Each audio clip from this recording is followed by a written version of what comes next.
Picture a 1969 Mustang, and if you did so right now, you're probably imagining a Mach 1 or maybe a Boss 429, something that's instantly recognizable everywhere. But what if Ford takes one of the most powerful engines they offered in the Mach 1, the 428 Cobra Jet, and they stuffed it into the one Mustang that nobody expected, the soft, quiet, luxurious one, the one that had an extra 55 pounds of sound deadening in it to make it a more premium experience, and the one that was without the gorgeous fastback roofline? Well, that's exactly what a handful of buyers ordered, and the result was one of the strangest and yet rarest Mustangs that ever has existed. To understand how a car like this was even built, we have to go back to 1969. Ford had just done a full redesign of the Mustang for that model year, stretching it about 4 inches longer and about an inch wider than the prior 1968 Mustang, while keeping the same 108-inch wheelbase. The base 1969 Mustangs also came in around 350 pounds heavier than the prior year cars. The Mustang had grown up a little bit, both literally and figuratively, and Ford thought, well, the car's getting bigger, people are getting more into these luxury cars in the late 60s, why not try our hand at building a more luxurious Mustang? I understand where somebody might think a luxury-focused Mustang could be cool as an offering, but when you really start to unpack it in period, not a lot of people wanted a super high-performance luxury Mustang.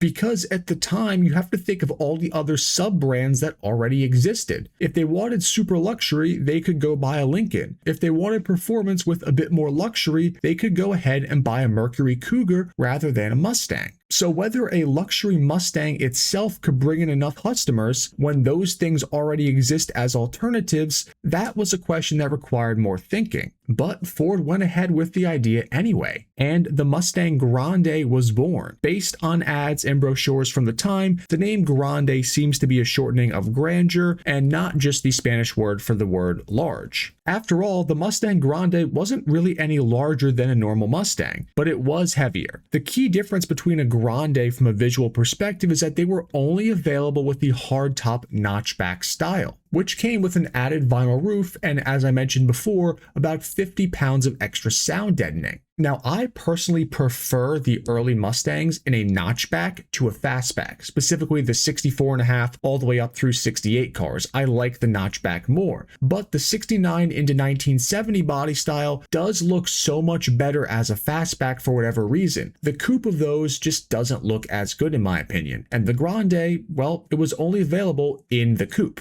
By default, the Grande got a softer, smoother suspension, though you could option a more performance-oriented suspension into it if you wanted. The Grandes had special two-tone stripes and optional wire wheels. They also got a couple additional color options and a few pounds of extra chrome accents along the body lines to make it turn heads. It was evident this was not a stripper spec Mustang. The Grande got a lot of additional creature comforts inside as well, including vinyl seats with cloth inserts, hopsack cloth in 1969 and 1970, and Lambeth cloth after that. The molded door panels got some fake wood grain, integrated armrests, and courtesy lights on the interior, and the wood grain spread to the dashboard in 69 and 70, only to be kicked out after that. It got bright trim on the floor panels near the pedals, a special Grande badge on the C-pillar, and special moldings for the wheel openings, rear deck, and rocker panels. Unfortunately, all these extra add-on bits for the Grande came at a price, and I'm not just talking about monetary, I'm talking about weight. The 55 pounds of extra sound deadening plus all the other stuff meant the Grandes were a few hundred pounds heavier than a regular Mustang. For a car that had gained its reputation on being one of the lighter of the bunch in terms of pony cars, the Grande was a huge deviation from what a lot of people were usually looking for when they bought a Mustang. Even worse, the base engine for the Grande wasn't even a V8. The 200 cubic inch inline 6 was a lean-muscled, smooth performer that they advertised it as, and that barely put out 150 horsepower in the Grande. Thankfully though, Ford still offered a lot of engine options, and the Grande package could be upgraded with any of the Ford V8s except for the Boss motors, and that is what led to some of the rarest Mustangs of the time period. There were select buyers that ordered and optioned their Mustang Grandes with the 428 Cobra Jet motors in them. Now, despite all of the flaws I've kind of mentioned for the Grande did sell pretty well. About 10% of all Mustang orders after the Grande was introduced were Grande cars. Then after the Mustang was rebodied into that second generation platform for like 71, 72, and 73, the Grande stayed around on that chassis and new body as well, only with the coupe, not with the fastback. And the Grande was built on that generation until it was phased out as well. The funny part is the difference between the Cobra Jet Mach 1s and the Cobra Jet Grandes. Cobra Jet Mach 1s are rare because they were expensive to option at the time, and they are incredibly sought after now, being a performance icon of the era. The Cobra Jet Grandes, they just built so few of them because nobody really wanted them that they're just so hard to find today. The person that was looking to go fast with the 428 Cobra Jet would have just bought a fastback or a Mach 1 with it in there. As a result, Grandes with the Cobra Jet motors were made in roughly double-digit numbers each of the years that they were available. The Boss 429, which is already an incredibly rare Mustang, sold something like 30 times as many cars each year they were available compared to the Cobra Jet Grandes. Most of the Cobra Jet Grandes had automatic transmissions,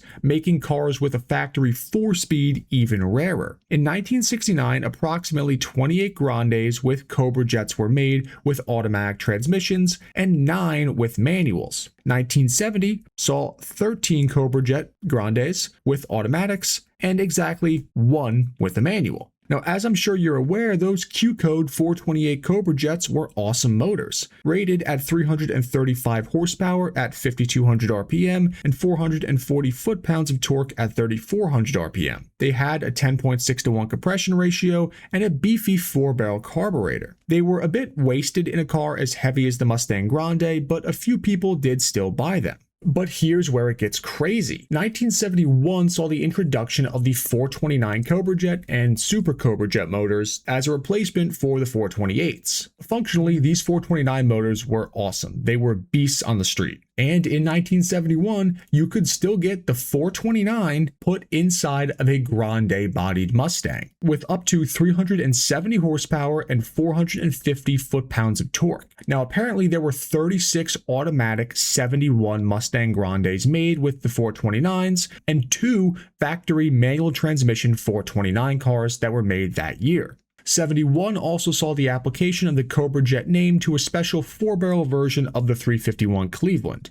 But even if we do include them in the total count, they only account for another few hundred Cobra Jet Grandes being built in 71 and 72. The 351 Cleveland Cobra Jets signaled the end of the golden age of the muscle car, dropping in power from 285 horsepower in 71 to 266 in 72, and then getting even worse in 73 when Ford stopped calling them Cobra Jets. The Grande itself plugged along through 1973, but it lost all of its impressive engine options that year, partially because Ford was trimming the herd based on new EPA regulations, and partially because it just didn't make sense to offer it if so few people were buying them. The Cobra Jet Grandes are some of the rarest Mustangs out there now, partially because so few of them were made in the first place. At the same time, they don't command the same prices as the comparable fastback cars, even though they are much rarer. A nice Cobra Jet Grande is about a $50,000 to $70,000 car, where a similar engine-equipped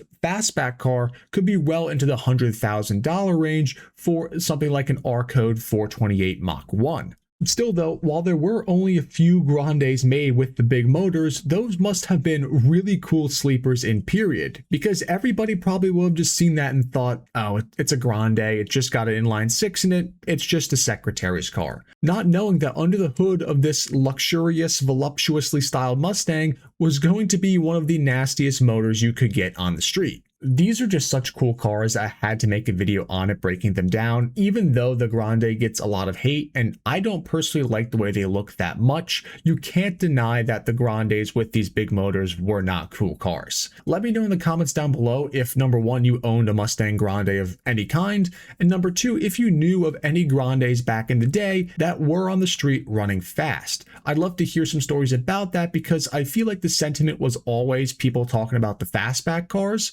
but you never hear anything about the Grandes. Otherwise though, that does bring us to the end of the video. I hope you all enjoyed this episode. If you did, make sure to go ahead, like, share, and subscribe. It really helps the channel out. But otherwise, I will see you all in the next one, enthusiasts.